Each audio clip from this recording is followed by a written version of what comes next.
A new era begins for Fredericktown football this year. For the first time in 7 years, Shannon Henson won't be roaming the sidelines.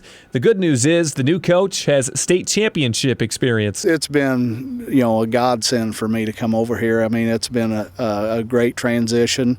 A lot of times you don't know what to expect, but, the coaching staff has been great. The kids have been, just outstanding. They're patient with me, and I've been trying to be patient, and we have high expectations, and hopefully we get better each week. That's Paul Sauer, who spent a total of 12 years as the head coach of the St. Vincent Indians. He was an assistant on the team that won the Class 1 state title in 2004. Sauer's schemes, offensively and defensively, aren't all that different from what Fredericktown's been used to. Well, I think every coach kind of has his own little personality when it comes to the plays and stuff, but they ran the eye and some spread stuff, which we did at St. Vincent's, but I thought it would be much easier for me to learn the terminology that they were used to, as opposed to trying to make all of them learn my terminology. And I think there's a couple plays, that little wrinkles that we can add to what they already did that'll help us out. The players seem to appreciate not having to learn a whole new playbook, especially senior quarterback Drake Spangler, who returns for his second year as the starter. I mean, I guess at first it was a little different, but now we're used to him, and we like him, and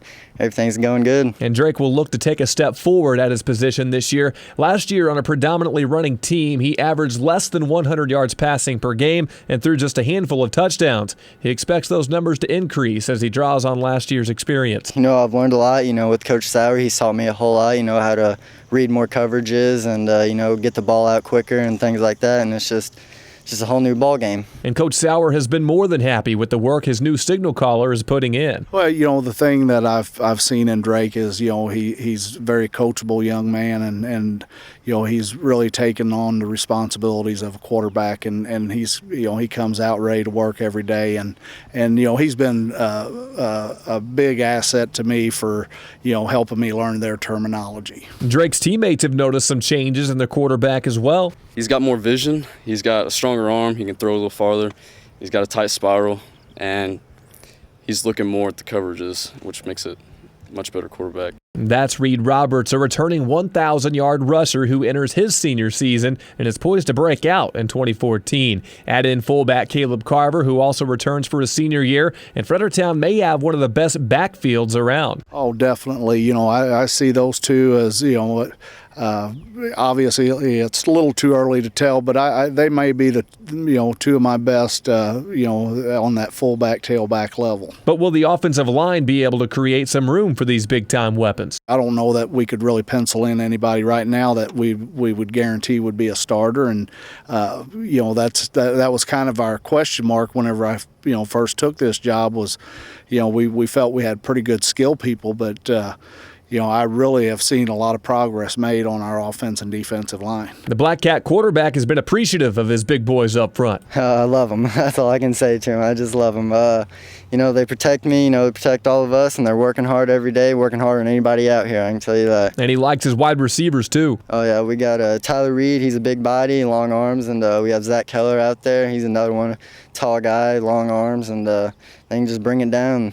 Pretty solid hands. So if Spangler can get to that next level, if his line can protect him, if his receivers can make plays, and if the run game is as stout as it's been, Fredericktown could be a dangerous offensive team. Yeah, I think the running game is going to be strength, but we also have that plus with the throwing too. I think we're going to get some throwing in there more than what we did last year, and it'll help us balance out and win a few more games. Offensively, I see a very balanced attack. We have a great running back, great fullback that stick his nose up in there and block. And we, like Drake said, we've got some talented receivers that can bring the ball down. But the real strength of this team may just be the defense. The majority of the starters return to a team that gave up 25 points per game last year, good for fourth in the conference. But the pieces are in place for this to be a legit defense. I see our linebacking core, King and Carver back there. they're real good leaders, and I think they're going to be outstanding playmakers for us.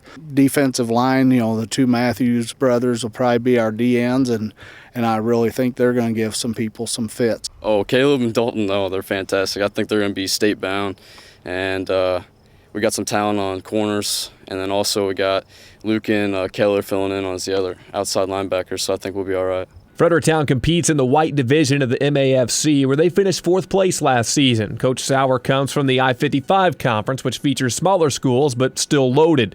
Now, rather than dealing with the likes of Valley Catholic, St. Pius, and Jefferson R7, he must prepare for a different group of very talented teams. As a coach in the off season, you have to have your football fixed. So I've been watching a lot of the film from last year, and definitely we've got our hands full with the St. John, Park Hills, Potosi.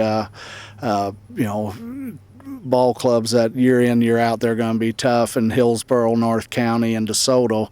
We're going to have our hands full week to week. There's no cupcakes on this schedule. But with all those great teams on the schedule that Coach Sauer mentioned, Reed Roberts is only focused on one of them right now. Looking for that first one, just get it out of the way so we can start moving on to our goals. And this year, that first one is a road trip down south to face the Kennett Indians.